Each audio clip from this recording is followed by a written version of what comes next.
If you ask most people what the deadliest diseases are, they'll name the scariest sounding infections. But the truth is more uncomfortable. The biggest killers are often slow, common, and easy to underestimate. Today I'm breaking down 8 diseases responsible for an enormous share of deaths worldwide. Ischemic heart disease. The arteries that feed the heart gradually narrow or suddenly block, starving heart muscle of oxygen. Why it kills. Ischemic heart disease kills in 2 main ways: suddenly and silently. The sudden version is a heart attack. Blood flow to part of the heart is cut off, the muscle starts to die, and the heart can flip into lethal rhythms like ventricular fibrillation. That's the kind of event where a person can collapse within minutes. The silent version is slower. Years of reduced blood flow weaken the heart, leading to chronic heart failure, dangerous arrhythmias, and sudden cardiac death. The heart is a muscle and an electrical system at the same time. When oxygen delivery becomes unstable, both systems are at risk. And because the heart powers every other organ, when it fails, everything else fails quickly. Why people miss it. Many people think heart disease only shows up as dramatic chest pain. In real life, it can feel like pressure, tightness, burning, heaviness, indigestion, jaw discomfort, back pain, or just a weird wave of nausea and sweat. Some people, especially those with diabetes, can have silent events with minimal pain.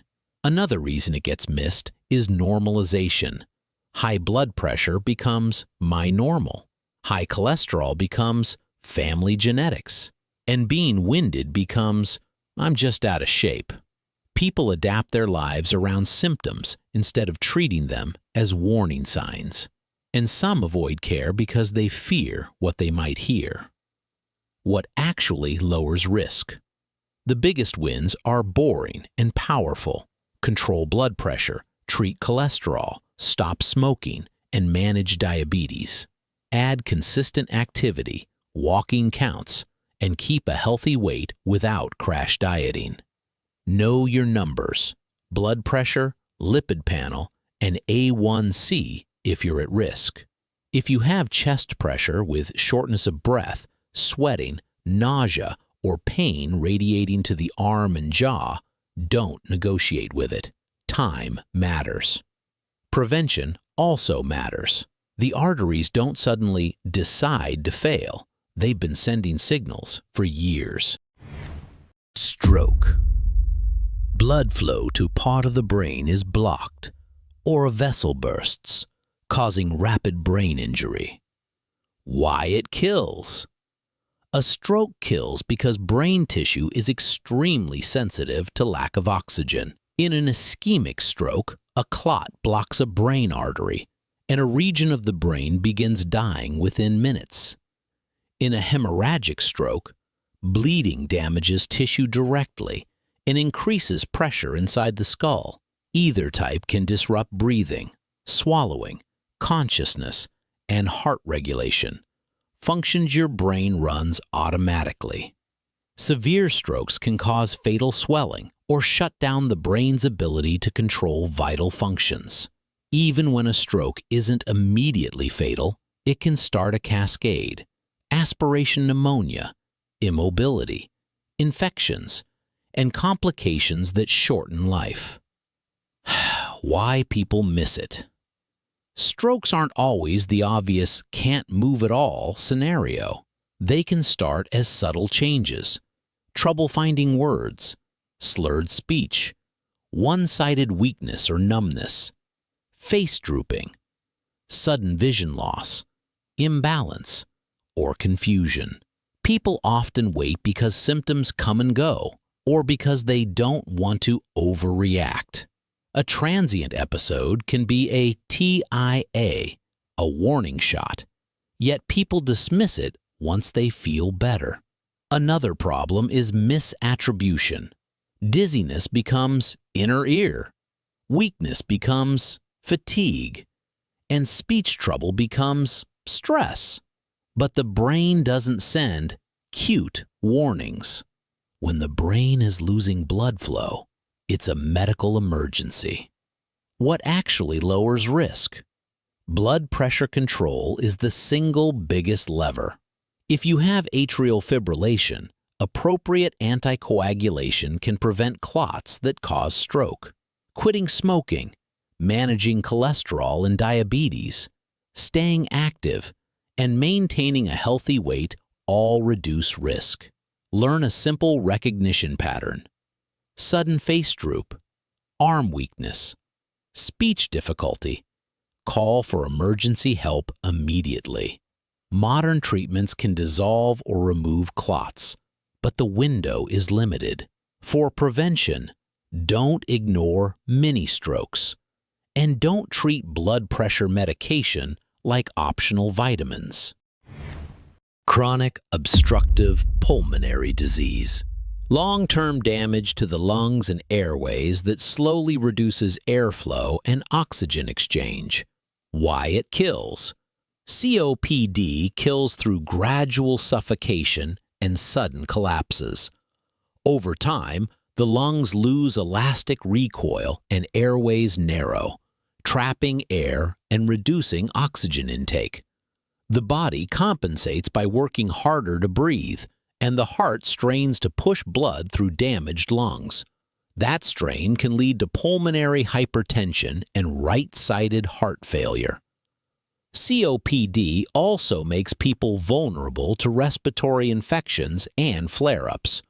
During severe exacerbations, oxygen levels drop, carbon dioxide rises, the person becomes exhausted, and respiratory failure can happen. The most dangerous part is that a flare-up can push someone from stable but struggling into a life-threatening crisis quickly. Why people miss it? COPD is a slow thief. People adjust to being short of breath by walking slower, avoiding stairs, skipping activity, and choosing a lifestyle that hides symptoms. They assume they're aging or out of shape. A chronic cough becomes just my smoker cough. Many people underestimate the cumulative damage of smoking or long-term exposure to fumes and indoor pollution. Because symptoms build over years, the change feels normal. By the time someone is truly alarmed, lung function may already be severely reduced. What actually lowers risk? Stopping smoking is the most powerful intervention. Avoiding ongoing lung irritants matters too. Vaccination against respiratory infections reduces severe exacerbations. If COPD is already present, proper inhaler use, pulmonary rehab, and early treatment of flare-ups improve quality of life and can reduce mortality. Don't wait until you're gasping at rest. A persistent cough, wheezing, or shortness of breath that is new or worsening deserves evaluation, especially with a smoking history. Lower respiratory infections. Infection of the lungs that interferes with oxygen exchange and can trigger sepsis. Why it kills. Lower respiratory infections can kill fast because they compromise oxygen delivery and can spread inflammation throughout the body. Pneumonia fills air sacs with fluid and inflammatory debris, reducing oxygen transfer into the bloodstream. In vulnerable people, older adults, infants, people with COPD, heart disease, diabetes, or weakened immunity, this can lead to severe hypoxia. Infection can also trigger sepsis, where the body's response damages organs. Once sepsis takes hold, blood pressure can collapse, kidneys can fail, and the brain can become confused. Pneumonia is dangerous not just because it's common, but because it can overwhelm the body quickly when reserves are low. Why people miss it? Early pneumonia can look like a bad cold: cough, fatigue, mild fever, body aches. People self-treat and keep working. Some don't develop high fever, especially older adults, so families assume it's just weakness or just age. Shortness of breath might be blamed on anxiety, deconditioning, or chronic illness. Another trap is delayed care. People wait until breathing becomes difficult, which may be late in the course. When someone is already fragile, that delay can be the difference between outpatient treatment and the ICU. What actually lowers risk? Vaccines are underrated lifesavers here. Flu and pneumococcal vaccination for appropriate age risk groups, and staying current with recommended respiratory vaccines. Early medical assessment matters when symptoms are escalating, worsening shortness of breath, chest pain with breathing, high fever, confusion, or low oxygen. For high-risk people, the threshold to get evaluated should be lower, not higher. Good hand hygiene and avoiding sick contacts during peak respiratory seasons helps. But the real life-saving move is recognizing when it's not just a cold. Trachea, bronchus, and lung cancers. Malignant tumors in the lungs/airways that often remain silent until advanced. Why it kills. Lung cancer kills largely because it's frequently detected late, after it has spread. The lungs have a lot of space, so tumors can grow without causing dramatic early symptoms. Once cancer metastasizes to the brain, bones, liver, or adrenal glands, treatment becomes more complex and cure becomes less likely. Lung cancer can also kill by blocking airways, causing recurrent pneumonia, bleeding, fluid around the lungs, or severe weight loss and weakness. Even when treatments shrink tumors, advanced disease can still overwhelm the body. Why people miss it. A cough is easy to ignore, especially if you've always coughed. Mild shortness of breath is blamed on age or fitness. Fatigue is blamed on stress. Many people postpone evaluation because they fear the answer or feel guilt about smoking history. And some people mistakenly believe lung cancer only affects heavy smokers, so they dismiss symptoms. Another reason it's missed is that early warning signs are non-specific. A cough that changes, chest discomfort, hoarseness, recurrent respiratory infections, or unexplained weight loss. What actually lowers risk? Not smoking remains the biggest risk reducer, and avoiding secondhand smoke matters. For people with significant smoking history, screening with low-dose CT can detect cancer earlier in some cases. This is one of the few cancers where screening can truly change outcomes for the right population. Practically, don't normalize a cough that changes, coughing up blood, persistent chest pain, or unexplained weight loss. Early evaluation doesn't guarantee good news, but delayed evaluation often guarantees worse news. Alzheimer's disease and other dementias. Progressive brain disorders that impair memory, thinking, and eventually basic functions like swallowing and mobility. Why it kills. Dementia kills not because a person forgets, but because the disease progressively disrupts the ability to live safely. Over time, people lose the ability to manage medications, eat properly, recognize danger, and maintain mobility. Swallowing problems can lead to aspiration, food or liquid entering the lungs, causing pneumonia. Falls and fractures become more likely, and recovery becomes harder. Immobility increases risk of infections and blood clots. In later stages, the body becomes vulnerable to complications that can be fatal, even from seemingly minor infections. Why people miss it? Early dementia often hides behind normal life. People compensate with routines, notes, humor, or family support. Loved ones may cover mistakes out of kindness or denial. They're just getting older. becomes the default explanation. Many avoid seeking evaluation because they fear there's nothing that can be done. But avoiding the diagnosis delays safety planning, support, and management of reversible contributors like medication effects, depression, sleep disorders, or vitamin deficiencies. What actually lowers risk? There's no guaranteed prevention, but risk reduction is real. Brain health is tightly connected to vascular health. Controlling blood pressure, diabetes, and cholesterol reduces vascular damage that worsens cognitive decline. Regular physical activity, social connection, and good sleep support brain function. Treating hearing loss matters more than people realize because isolation and reduced stimulation can accelerate decline. If symptoms appear, earlier evaluation helps families plan, improve safety, and access support because dementia doesn't just affect one person, it affects the whole household. Diabetes mellitus, a condition where blood sugar regulation fails, damaging blood vessels and organs over time. Why it kills? Diabetes kills in the short term through dangerous blood sugar extremes, but its biggest impact is long-term damage.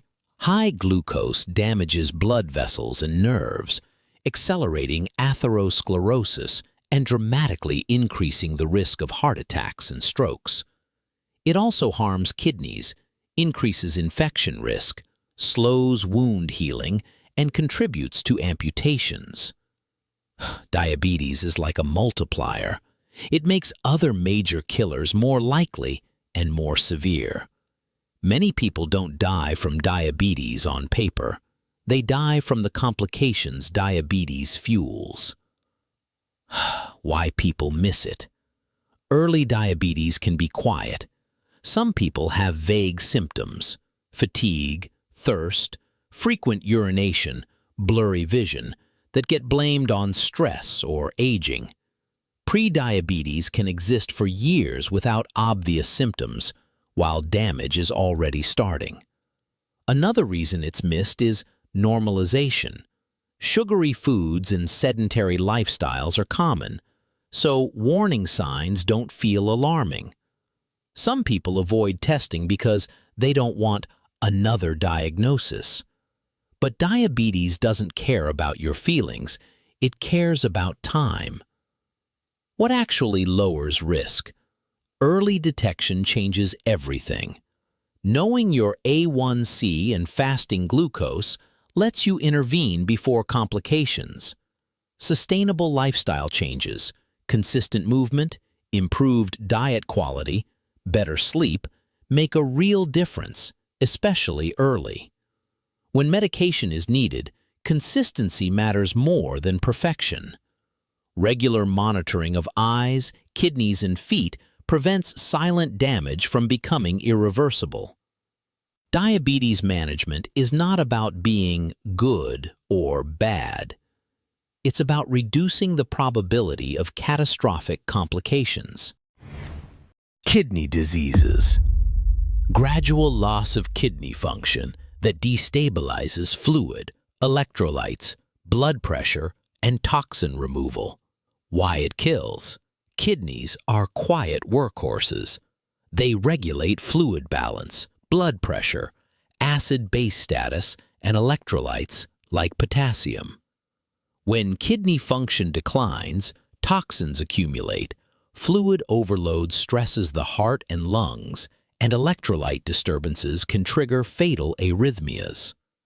Advanced kidney failure also weakens immunity and increases cardiovascular risk.